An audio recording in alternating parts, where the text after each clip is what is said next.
Why do you think white people get almost double angry with white people who speak out? Because I believe that the most threatening thing to a white supremacist is not a person of color, it's a white person who disagrees with them. Because white people listen to white people instinctively more than they listen to people of other races. And I think that that is true of all different kinds of intersections. Men listen to men easily in a way they don't listen to women. Straight people listen to other straight people in a way instantly that they don't listen to queer people. So you think it's a power thing? I think that if somebody has an agenda of trying to create a world in which black people are lesser or black people like this, for white people to all agree with them with, the most threatening thing to them is a white person who goes, you're wrong. Because that white person could make other white people think, oh, maybe he is wrong. Maybe black people aren't actually like this. Maybe it's not like that. Some of them aren't doing a project of trying to convince everybody that black people are worse. Some of them just have deep-seated, unacknowledged racism within themselves. They conceive of races as teams. My team is the white team. Dan, you're white, you're on my team. Automatically. And teams compete in sport. So you need, as a white person, Dan, on the white team, we need to be working together to look after our team. If you say anything that criticizes white people, you are harming the white team's attempt to win, and you are strengthening another team's attempt to win. That is a fundamentally subliminally racist conception of how race should be most important in the way that you build power and protect community. White people, if crime statistics really mattered to us, we would be talking about white men every damn day. We as white people love to throw around statistics when it comes to the black community. We love to misconstrue data about poverty rates, crime rates, single-parent households. Here's the thing. If you really want to talk about problematic behavior in terms of statistics, we need to talk about white men. Most mass shootings in America, white men. School shootings, white men. Intimate partner violence, typically known as domestic violence, white men. Police brutality and systemic violence, white men. Online harassment and extremism, white men. Domestic terrorism, white men. Serial killers, white men. The demographic making up the vast majority of CEOs, judges, senators, and police chiefs who refuse to hold white men responsible, white men. And yet us white men are really talked about as being a problem. Few white people are asking what's wrong with white men, what's wrong with the culture. Few white men are demanding that we be fixed. And why? Because we as white men humanize and individualize white violent offenders. And it's time to flip the script. To shame and blame, because I know white males are incredibly fragile when it comes to that, but instead to name what's really going on and who continues to be protected and not held accountable because of selective storytelling. I hope this helps. Having the lowest levels of the pigment required to survive on a planet partially sustained by UV light, that they were somehow the dominant race. This young woman simply told white supremacists that they were in no way superior. And they went onto her page, took all her whiteness away, reduced her to just being a ginger, and then proceeded to bash her and dehumanize her. All for saying that white people are not superior. White people, if you even criticize white supremacy, they will come onto your page also and dehumanize you. Let that sink in. That's what white supremacy does.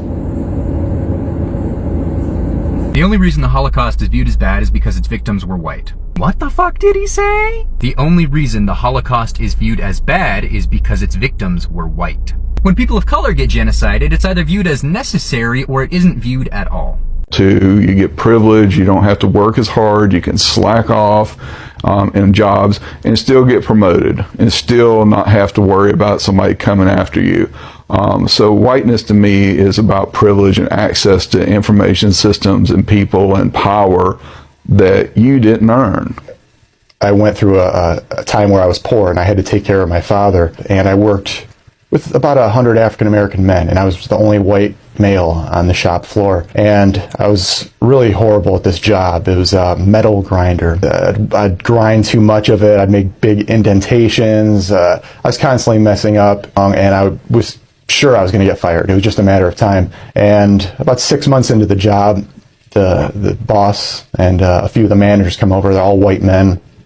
And I thought, this is it. This is the day I'm getting fired. And they came over and told me that they've had their eye on me and they think that I'm management material.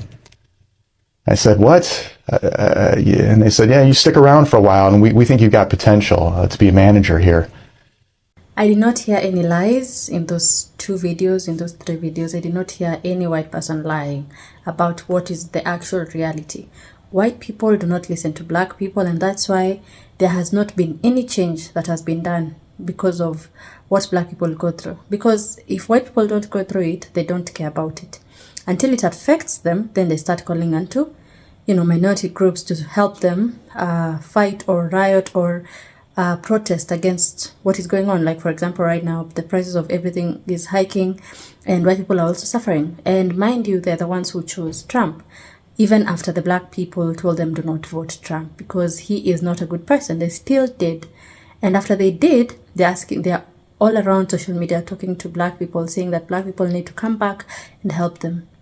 White people do not listen to black people. They do not listen to minority groups unless they are also fighting the same fight, unless they're also suffering from the same things. There was literally no lie. But I'd like to hear what you have to say about that particular topic. So kindly make sure you comment and let's continue.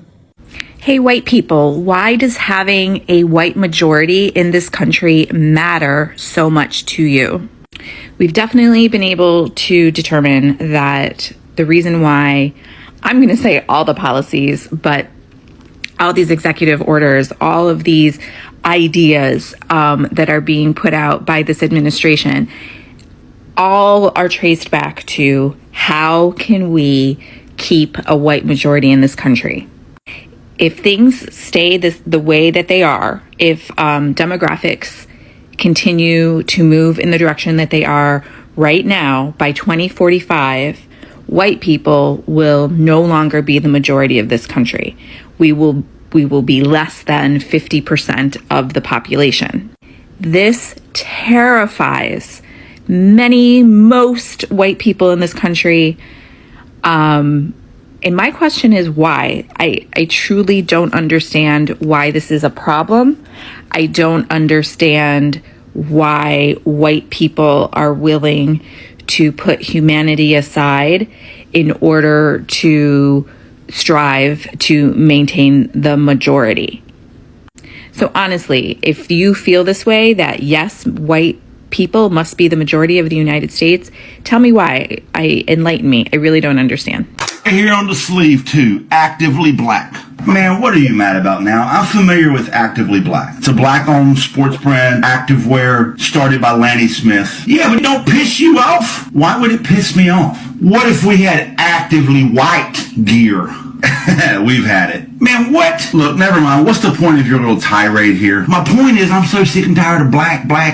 This is Black History Month. Why don't we have a White History Month? I agree with you. Wait, what? I agree. Let's have a White History Month. In fact, let's start right now. Okay. We'll call it the overview. All right. Okay, in order to talk about white history, we need to go back to where the white race began, 1676. You see, prior to this, white had been used as a descriptor of people, but never had been an official race. But after we colonized America and stole land from the indigenous people, the Europeans here had a problem. The poor people kept having rebellions against the rich people. So what they decided was to create the white race. This was a way to convince people that you were part of something bigger than yourself and that the rich people weren't your enemy, but those other people were. Now, who was allowed to be white? That changed over the years. You see, for the next century and a half, Chattel slavery was based primarily around race, and it started from the transatlantic slave trade. And throughout the 17th and 18th century, even into the 19th century, certain people that came over that we identify as white now were not identified as white then. For example, the Italians or the Irish initially were not considered white, but because white is a completely made-up race, they later decided Italian and Irish people are white. This idea is called white supremacy, where we create this mythology of a race that's superior than other races. Like, hey, poor white man, you might not be rich, but at least you're not an enslaved black man. In 1860, the idea of abolishing slavery was becoming more popular, and white people didn't like that. Abraham Lincoln, who was an abolitionist himself, became president, and the southern states here in America seceded from the Union. You've heard the story. It's called the Civil War. Now, after the Civil War ended in 1865, white people didn't just give up their white supremacy. No, they then began a series of things called Jim Crow laws. These laws were intended to target black people. Black people were found to be criminals for anything, and they held public lynchings during the Jim Crow period. That continued until 1954, when the Supreme Court ruled in Brown versus Board of Education desegregated schooling. Of course, white people were not happy about that. There's lots of videos and photographs of it. And then in 1964, the Civil Rights Act was passed, which was supposed to provide equality across the races. Of course, white people were pissed about that. Now wait a minute. You're only talking about the bad things that white people did. What about the good things? Now slow down there, Cletus. I haven't talked about all the bad things yet. This is just the overview. We haven't even got to gentrification, redlining, legacy admissions, the war on drugs, the FBI infiltration of black liberation movements. The white race has a very long history of oppressing and marginalizing black and brown. Man, look at this. Look at this. Actively black. Is it actually okay to be like a white straight male? Being white, being straight, being male has never been the problem. The problem is adherence to white supremacy. The problem is homophobia. The problem is adherence to the patriarchy. Nobody, and I mean nobody, genuinely cares if you're a man, a woman, non-binary. Nobody cares what you are. They care if you uphold oppressive systems. And white straight male, just because those things have been seen as better than, just because those things have been seen as supreme over and have been given dominance over the other people's social identity, just because that exists, that's why people are frustrated, a lot of straight white men. When you've lived on the top of the oppression scale, like when your groups have had the most power and then things are evened out, even if not like policy or power, but just socially, you're going to feel like you're now being oppressed. But it's not actually oppression. I do suggest you start reading books though. The reason why I want to have conversations with white people about white supremacy is not because I want people to carry this massive load of white guilt or because I think every single white person alive is racist. I don't think that. I want to have these conversations because if nothing changes, nothing changes. And I truly believe that it's our responsibility as white people who hold the privilege to dismantle the systems that we benefit from that harm others. So I made a video the other day talking about taking accountability as white people for our own history of violence and confronting ourselves and confronting the systems that we built that exist in this country today that have vastly different health outcomes, behavioral outcomes, for different people. And pretty predictably, a lot of the responses that I got from white people were avoidant, dismissive, in denial, and pretty much unwilling to confront the reality of how our country operates and how that impacts people who are not white, straight people.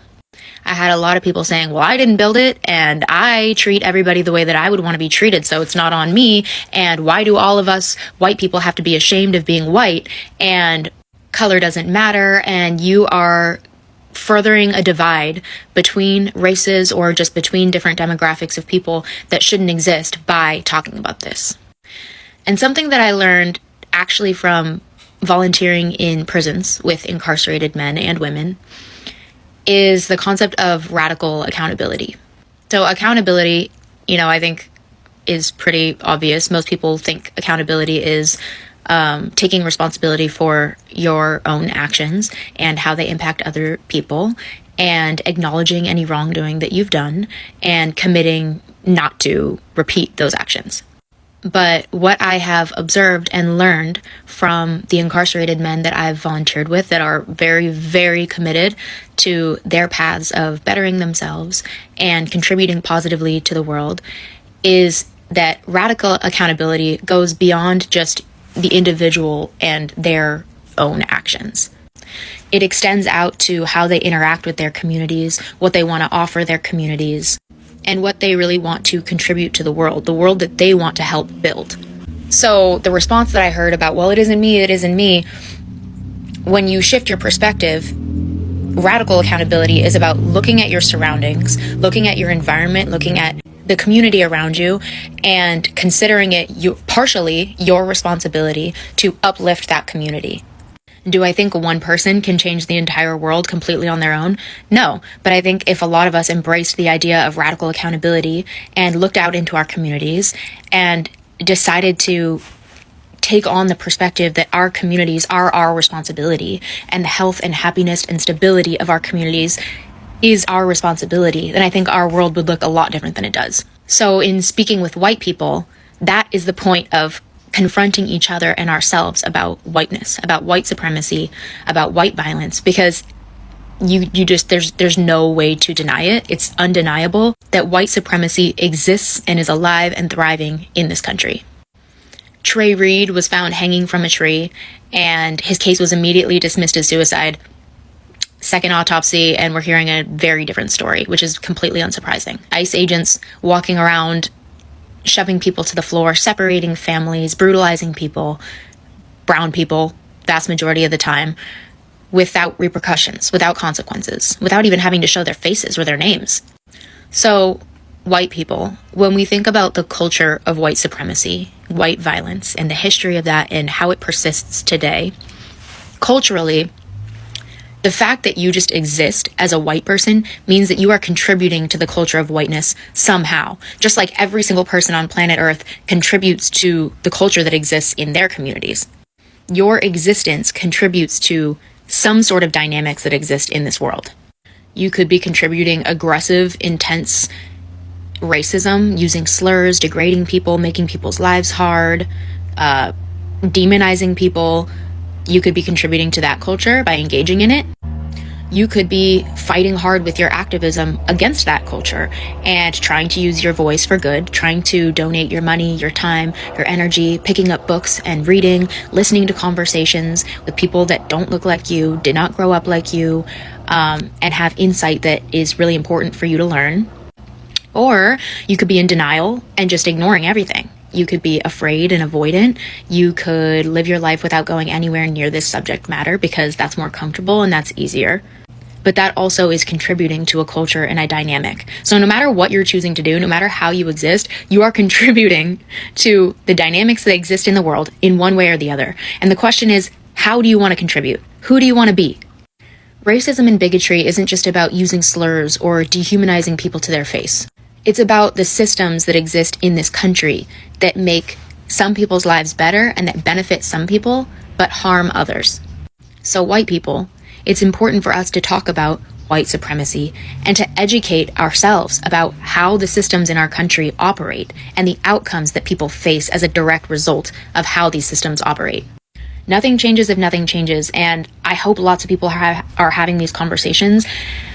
I hear it sometimes, but I don't hear it enough, and I want to be somebody that engages in these conversations. I think it's so important now more than ever for us to be using our voices and to be finding ways to connect and communicate about how our country actually runs, the reality of life for people in this country, and how do we contribute to that, and what is our responsibility. And I think we all have a responsibility to each other to make this place safer, because if what everybody says that they want is safety, but your neighbor is constantly unsafe, you are not safe. Safety is about the stability of a community. It's about how we treat each other. It's about what we offer each other. It's about generosity. It's about humanizing each other. It's about seeing the needs that people have, the very real, intense needs that people have, and deciding that it is our responsibility to meet those needs, to get people on stable ground so that all of us can experience safety and stability. Nobody will ever be able to convince me that we are going to reach a state of harmony and safety and kindness and generosity and equality in this country if we don't take accountability, address each other, confront ourselves, and decide that all of us have a responsibility to create the world that we want to live in. It isn't productive to just continue blaming generations past for all of our issues. and remaining in denial about what still exists today. So white people, let's keep talking about it. Love you. There's a lady who asks, she doesn't understand why white people and white supremacists do not care for black people being majority. They do not want that to happen. So they want more white people to be more populous in America rather than any other group of people. And I think the answer is very obvious. It's pretty obvious. The same way that they have been treating black people, they have been treating minority groups, is what they're scared of. They're scared that it might come back and bite them. They're scared that the reality that they put others through is going to be their reality when that happens. And that's why we have so many people supporting abortion, non-abortion rules, non-abortion laws. They don't want people aborting because they want more and more white people to continue giving birth so that white people do not to stop decreasing in numbers. They don't want white people to continue decreasing in numbers. And that's why sometimes they bring the Bible into it, talking about how, we should, as Moses said, we should fill the earth. And was it Moses or Abraham? He said, we should fill the earth. And that is our purpose in life, to make sure that we get as many kids as possible. And mind you, then and now, very different times. Right now, giving birth is a lot to handle. And that is one of the things that, these white supremacists don't care about. They know that the work of a woman is to give birth and give birth and give birth until they're satisfied, until when they say so, And it is so obvious, the answer for that question, because why would you want a group of people that you have enslaved, you have tortured, and you have made sure that their lives are difficult to become more populous than you? That will mean that they will dominate over your people. That will mean that they will have the same power that you had, which when you had the power, you misused it. So they will have the same power, and you're scared of what that power could mean to you and your community. You're scared that the tables will turn, and the same things that happen to them, they're going to happen to you. It's a funny thing, because there's a guy a while ago, I saw his video, and he asked a journalist, a white supremacist journalist, he asked him, what if the tables turned today?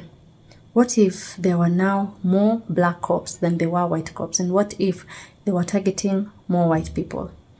What if in school shootings there were more black people? And white people were not the ones who were being shot at. And the government did absolutely nothing about those things. What would happen then? The white people will be protesting day in, day out, all through the year. They will not even go to work. They will not do anything. They will make sure that they stop everything, all operations in America, to make sure that that doesn't happen, to make sure that this doesn't happen. So why is it a problem when another group fights for the same thing? It's a problem when black people fight for their rights, whilst if you guys win, you protest. When you guys lose, you protest. You protest over everything. You protest over the good that is going on in your lives, and you protest over the bad that is going on in your lives. You protest all the time. And yet when other people actually protest about things that are, affecting them, and they want to be treated equally, no, it's a problem. No, I was supposed to go shopping, and this is like ruining my plan. That is what they say. And it's so sad to see. And the guy who was saying that white people will only listen to white people, and they feel very bad that more white people are opening their eyes to the truth. More and more white people are waking up. And this video is more about white people talking about white supremacy than black people talking about white supremacy. It means that white people are waking up to the truth. And white people who have a heart and want to actually make a change are speaking out and speaking against white supremacy and white privilege. They do understand that they privilege from a system that is very, very corrupt, from a system that is made sure to make sure other people suffer, to make sure that black people do not have an easy time in America, to make sure that people of color do not have an easy time. So after they've seen this, they are trying to do something, because if you do not make a change, nothing will change. Nothing will ever change. And the reason as to why we are where we are right now, where even a preaching or an interview that happened like 30 years ago can still be used right now. We see that Louis Farrakhan's preachings can still be used right now by people, because the same teachings that he was teaching can still be applied right now. That means that nothing has changed. If you spoke about bad infrastructure back in the day, 50 years ago, and today you're talking about bad infrastructure, that will mean that nothing has changed. Nothing. Everything is still the same. And that's why we have so many videos of years ago where black people are talking about so many things. We're talking about racism, we're talking about white supremacy, white privilege, we're talking about how the system is made to make sure that black people suffer and they do not get what the white people are getting. They do not get any fair treatment in America. Those things can still be applied today because there is literally no change that has been done ever since. No change has been done, and it's so sad to see, because the reason as to why it is happening like that is because white people are continuing to keep quiet, they are continuing to ignore, they are continuing to live their own lives because they have privilege. They wonder why they should let other people have the same privilege. That will mean that if everyone has privilege, then privilege doesn't matter. And that is what they enjoy. They enjoy having to be able to call someone racial slurs, to call a black person, a Hispanic person, an Asian person racial slurs and get away with it. Even if you record them, nothing will happen. They have the opportunity to serve a black person. If it is a black woman in hospital, they can do whatever they want. They can take as much time as they want before they serve that lady. Like the lady we saw who literally gave birth in her car after she was they said, no, you're not even due, you're lying, go back. She gave birth in her car. The lady just got fired. She only got fired. There should be if it was a white woman, that woman will be in court. She will be getting sued. If it was a black nurse doing that to a white woman, that woman will never ever get a job, and you'll find that that white nurse will get a job somewhere, because there are supremacists in places of work. There are supremacists who are in charge of hospitals, who are in charge of major organizations that are supposed to help black people, but they don't. That's why we have police officers who do crazy things to black people and still nothing happens to them.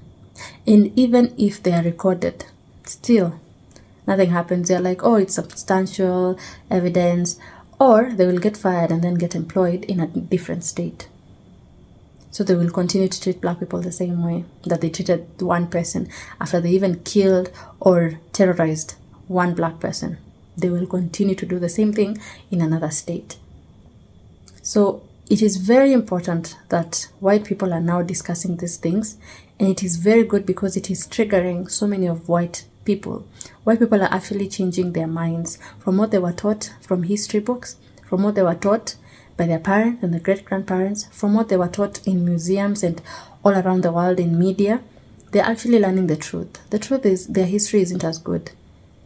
Their history is not good. They did not discover some of the things they say that they discovered. They literally found those things having other people, having people living there, having different names, and they renamed them according to what they wanted. It is not because of discovery. No, they did not discover. You cannot discover a place that people already lived in. That is, if people used certain waters, you cannot discover those waters. You cannot discover an ocean that has been used by the rest of the world. That doesn't make sense. So coming to realize and coming to terms with whiteness, white supremacy, white privilege, and actually understanding that white history isn't as good as, they are taught, because, their parents and forefathers want them to feel good about what they did, until they realize that it was not as pretty as they are told. That's when we'll get answers. That's when we will have change. And I'm so happy that there are white people who are talking about these things. There are white people who are tired of the lies. They are tired of seeing black people and people of color being treated in a certain way just because of the skin color and not because of their character. Because black people don't say that all of them are good. They're just saying for the ones that are, treat them with humanity, treat them the same way you're treated by the rest of the world. Treat them the same as. If you have enjoyed today's video, kindly consider sharing, subscribing, and liking. Also comment, what do you think about this particular topic? Do you agree with me? Do you agree with the people in the video? Do you not? I'd like to interact with you in the comment section below. And if you'd like to support me in another way, I do have a Buy Me a Coffee link down in the description. I will truly appreciate it. And I hope to see you next time. So make sure you come back.